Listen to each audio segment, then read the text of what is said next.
ครับสวัสดีครับในนามของสมาคมครอบครัวไทยจังหวัดภูเก็ตนะครับวันนี้ก็ได้มอบถ้วยประธานให้กับท่านนายกสมาคมครอบครัวไทยจังหวัดภูเก็ตนะครับซึ่งถ้วยประธานจากกรมโสม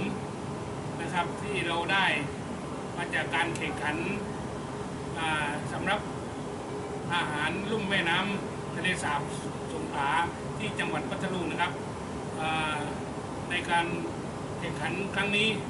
ถือว่าเป็นความภาคภูมิใจของสมาคมเป็นอย่างมากนะครับที่ได้รับถ้วยประธานจากองค์สมนำความภาคภูมิใจมาสู่จังหวัดภูเก็ตและก็สมาคม